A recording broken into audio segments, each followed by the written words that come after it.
Hey y'all, thanks for tuning into another video, and I want to start with an apology because I said that this information was going to come on Tuesday on my short, but I decided that it needed to be a little bit longer, so here it is on Thursday. Once I record this, I'll go back and tag it into the pod video, so hopefully that will help you gain the information. But when you pick your word of the year, how do you make it stick? This is going to be super short because I want to make sure that you have the opportunity to go and make it happen. But some ways that I make it stick are making it super relevant to me. So I said that before in my pod on Monday. If it's not relevant to you, it ain't sticking, girlfriend. If it doesn't mean anything to you, then it's not going to mean anything to go through the process. If you can't see yourself transformed on the other side of it and it's not a pain point for you, it ain't going to do nothing. So picking these broad words or words that other people gave you or words that you feel like, oh, that was a cool word, I should use that one, is not going to help you through this process, because the reality of the situation is your word is your word and your word is your word because it's yours and your goal for a reason. It's just like with students in the classroom. When I would pick a goal for them, I can't pick the same goal for everybody because I have to pick a goal that's relevant for the space that they're in right now. So meet yourself where you are and make sure that the word that you've chosen is relevant to you. Now, if you haven't heard about my faith journal is a huge part of this. I picked the faith journal because I write down every single year what my word is and the 7 things that I'm expecting for that upcoming year. Why do I do that? I don't go back and check it at all. I don't even look at it again. I don't look at it again until the day that I record the pod for the following year. Why do I do it that way? Because I don't want it to be something that I'm obsessing about. I want it to be something that is a theme for my life for that year.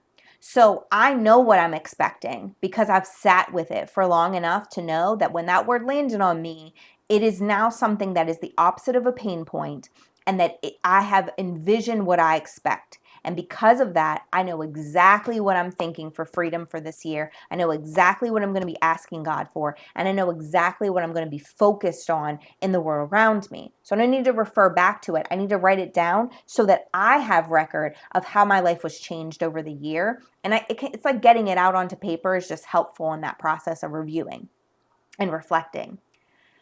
So if you haven't landed on a word, I really need you to sit with your biggest pain point. Sit with your biggest pain point. Find a word that's the opposite. That is the only way that I've found for this to actually work and stick throughout the 12 months of the new year. If you have not been able to find a word, literally type in remedies for or best advice for and whatever your pain point is, and see what words come up and just sit and pray about it. God will give it to you. He will hand it right over to you. Don't try to make it super sophisticated. Don't try to make it this big outlandish word. Find a word that's going to resonate with you. You don't even have to share it with anybody. And then the second thing I do is find a quote. Why do I find a quote?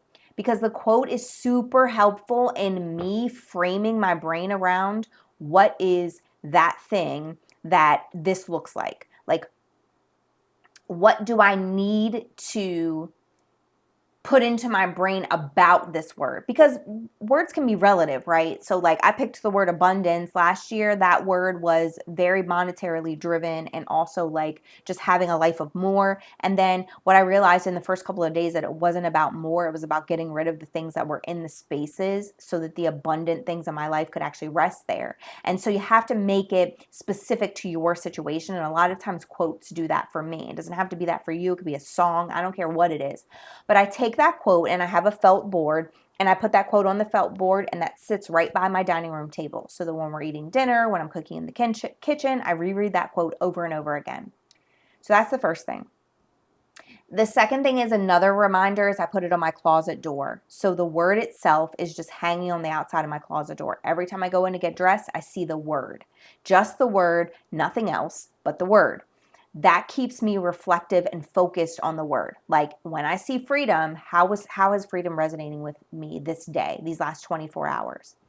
And then the next thing I do is create affirmations. So I take sticky notes. I write down some things that I'm believing for freedom. And usually those things are directly related to those 7 things that I'm believing for this new year as it relates to this word. And I write them down. So for instance, body image is one of those things. So when I write that affirmation, it's going to be something like, your body is looked at for what it does, not for other people's acceptance, right? Like that is, so it's an affirmation that's related to something that I want to be freed from. And I stick those all over my my mirror in my bathroom, so that when I wake up in the morning, I see them. Before I get in the shower, I see them. When I'm putting on makeup, I see them. And I just reread them over and over again, because we know that repetition makes something stick. So when I reread them over and over again, when something happens in my life, like I'm having a bad body image day, I will remember that affirmation and retell it to myself because I've read it so many times. The other thing I do is create a playlist. So every year I have created a playlist that is titled My Word of the Year.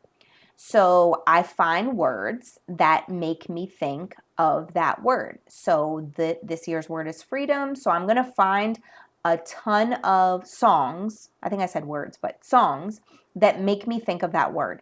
Anything that resonates freeing with for me is going to go on that list. It doesn't have to specifically say the word freedom, but if there's some self-love stuff in there that will help with the body image thing, then I'm going to put that in there.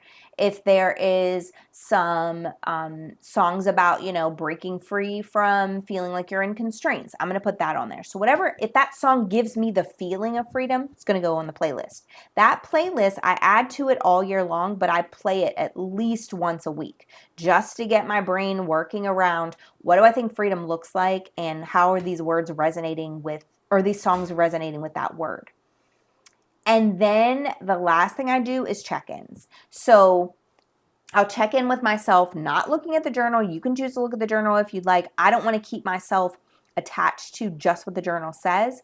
So I don't stay 100% invested in what I've written. I stay more invested in what I'm experiencing. And so I walk through each day and I do check-ins. Like I might do a daily check-in, I might do a weekly check-in. I let other people around me know what the word is, so that if they see me doing something that doesn't align with it, they'll call me out on it, because I like to be called out on things, because I believe growth requires a community of people who will keep you accountable.